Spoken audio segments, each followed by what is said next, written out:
Joining us now, Speaker of the House of Delegates, Mr. Supermajority himself, Speaker Bill Howell. Speaker, good to have you back, man.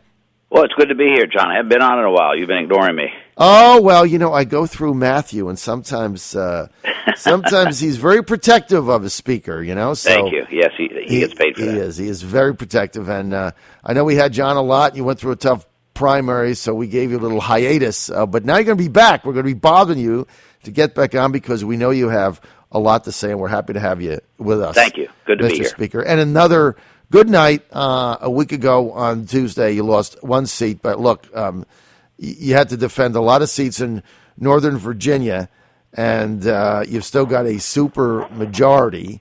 And now, what about David Toscano? He resigns, then he's in, then he's out, then he's in, then he's out, then he's in, then he's out, then he's in. What was up with that? Well, he didn't clear it with me. I'm not sure, but David is easy to work with, and I'm pleased that he's back in that job again because he's we don't agree philosophically on a lot of issues, but he's an honest guy and a decent guy. He's a good guy, so I'm happy he's in. Also, we were kind of lamenting Friday that he was out, and he's a class act, and he's got a wonderful family, so we're happy he's in as well. Mr. Speaker, I'm gonna get right to should Virginia accept the Syrian refugees? There's 26 governors who have said no. Should they accept them in? Yes or no? If it's yes or no, I'd say no, but it's obviously much more complicated than that. As you were indicating a moment ago, the federal government really controls this. There are some things. Our Majority Caucus Chair, Tim Hugo, and the Deputy Majority Leader, Gilbert, yesterday called on the governor to pause, let's look at this carefully before we just open the doors for 10,000 of these people. If only 1% of them are jihadists, that's a problem. That's problematic. And I think in Paris or in France, they found out pretty quickly that there were a lot more people in these sleeper cells than I think they imagined. Mm-hmm. And I'm sure we have some of the same problems here in this country, and I don't think we need to add to it. Well, I think that's the issue. I think everybody believes now that there are some terrorists in the United States that are jihadists, that are part of ISIS or sympathetic to ISIS, and why you would take the chance of paying to bring others in I don't think makes any sense to anybody anywhere.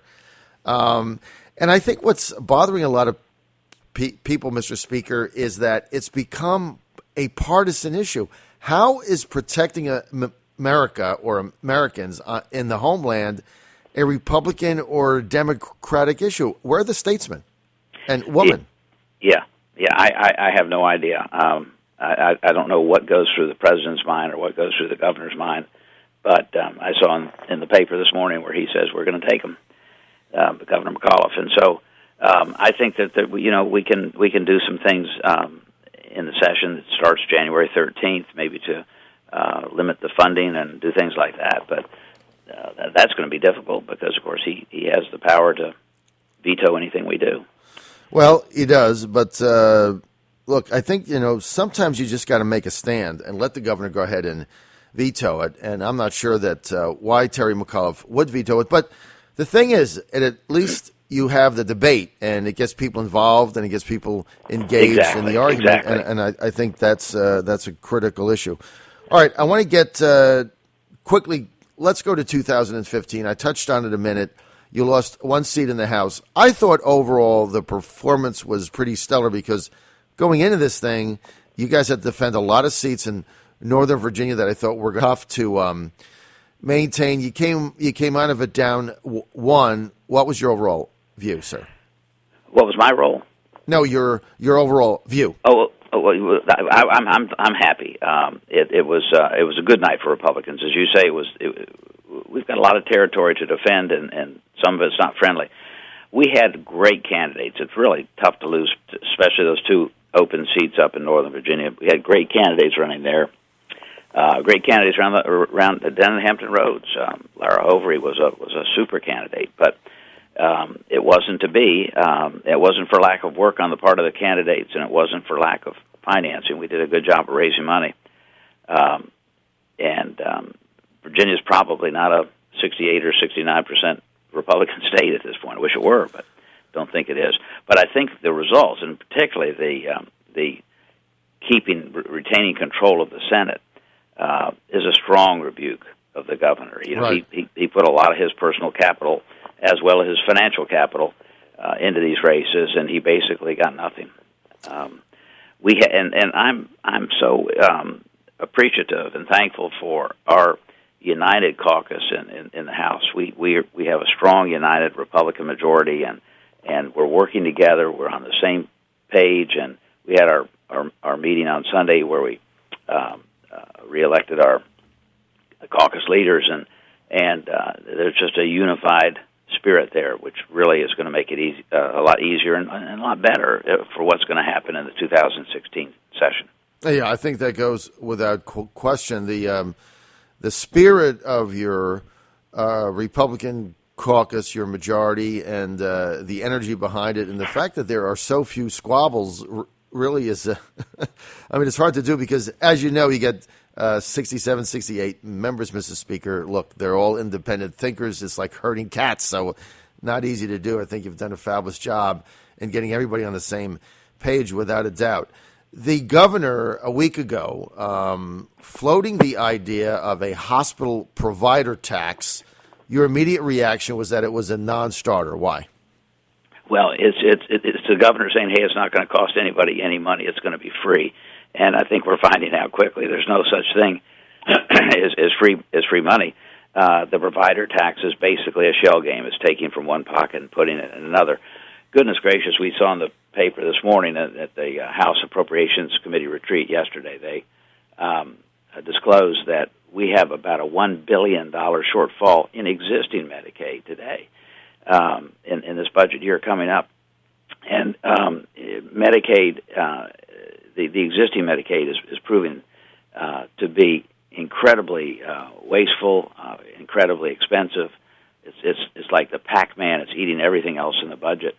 And to talk about expanding it by 40%, no matter how you do it, just makes absolutely no sense. It's just and I think and again, that's probably the strongest thing about retaining the majority in the House, in the Senate, is we should be able to block any moves that he might make, putting it in his budget or whatever. The what you just mentioned, the $1 billion gap, if you will, just so our audience understands, this is for existing Medicaid, not for expansion or anything like that to cover the 500,000 or 400,000 that don't have coverage, but just for the existing plans now. Yep. That the state covers, which includes those that are disabled, blind, deaf, whatever, and then also those that are under the poverty level, mainly women and children, don't have jobs or whatever. So that's got a $1 billion deficit, just as it is now, right? That's exactly right. It's probably better than 23% of our general fund budget, more than K through 12, more than higher education, more than anything else. It's the most expensive category in our general fund budget, and it's growing at probably 8% a year. Right, and this is the existing Medicaid program that we have in Virginia, which I think the government fund, the feds fund 50% of it, right? That's exactly right. Right, and it's interesting too, John, when you look at the budget impact that it's had in other states that have expanded Medicaid, it's even worse. In Ohio, they're looking at a $2 billion shortfall caused by the increase in numbers on expansion of Medicaid. In Kentucky, they're looking at $1 billion. And almost every state that's expanded Medicaid, they're finding very significant detrimental budget impact. Yes, and one of the reasons is when you look at Medicaid expansion and why it's overrunning the budget is because the numbers of people they estimate that will take advantage of it are substantially understated because people move into the state or people then manipulate their income, obviously, so they what doesn't look like they can qualify, they then drop the part-time job on the weekends to to get under the minimum in order to qualify for the expansion. I'm not saying that's a bad thing. It's just those are just the facts. So if you say there's 350,000, it ends up being a 500,000. Now I want to get to hospitals in Virginia, rural hospitals, underfunded. I was at the VHHA conference last week in Hot Springs, Mr. Speaker, and a lot of rural hospital CEOs telling me they're running out of money. They're operating in the red.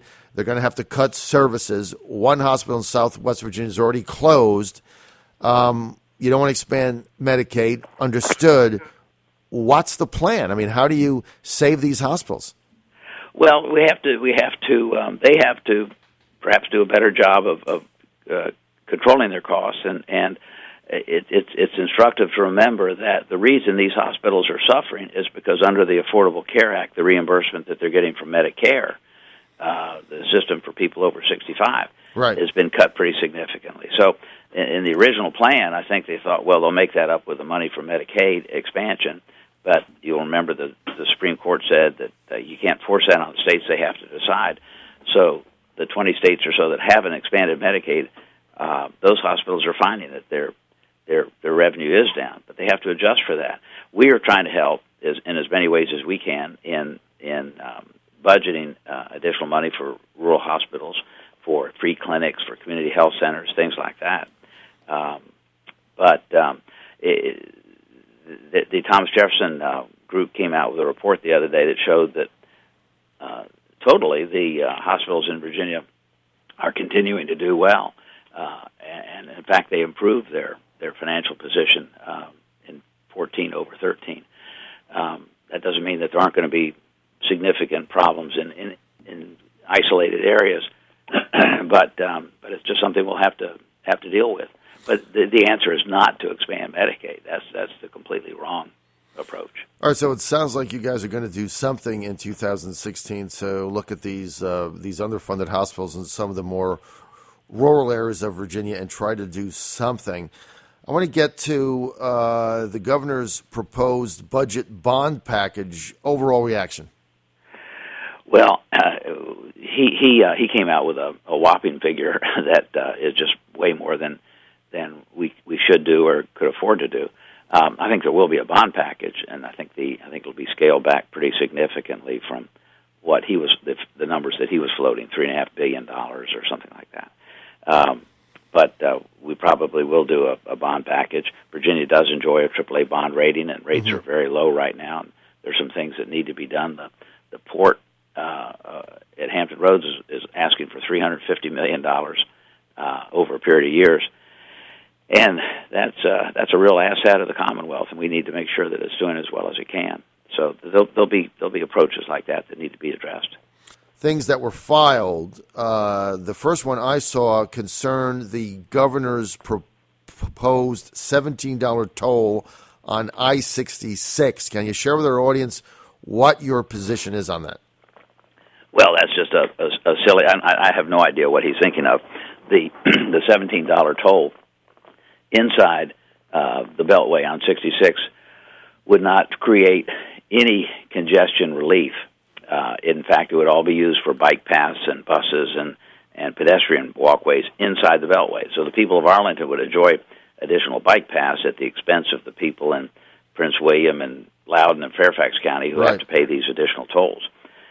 It's just a non-starter. If the governor is trying to move on it, the legislation that you filed, if it was passed, could he veto it? Do you have the power to stop it? He could veto it, but again, it's a question of drawing lines to making a statement, saying that this is what we need to do. I think it's interesting, John. During the just recent campaigns in Northern Virginia, this became an issue the last 10 days of the race, and every Democrat that was running for re-election up there kind of ran from the issue, and they said they didn't want tolls. Every Democrat who lived outside the Beltway, and they didn't want tolls inside the Beltway.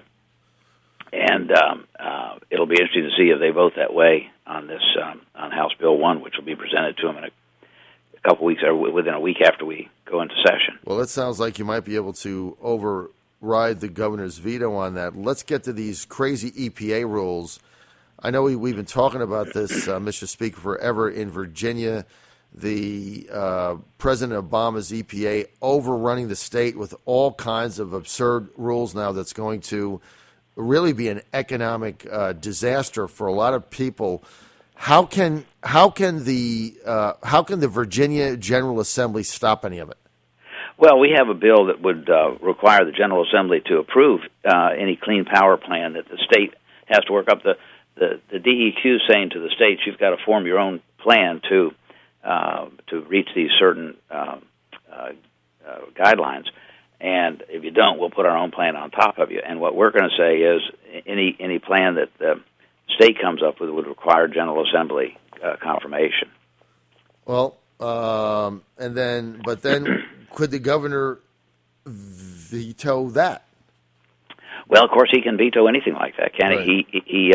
But we have to hope that we can override it in both the House and the Senate. Of course, the Senate will be more difficult or these regulations are going to have a significant impact on everybody all across the Commonwealth. Electricity rates are going to skyrocket. There'll be scarcities, brownouts, things like that. Absolutely insane. Final thing, charter schools in Virginia. We only have a handful of them. I've always told the story that I moved here from Roswell, Georgia, a northern Atlanta suburb. We had more charter schools in my town in Roswell, Georgia, than we have in Virginia. It's crazy. What can we do?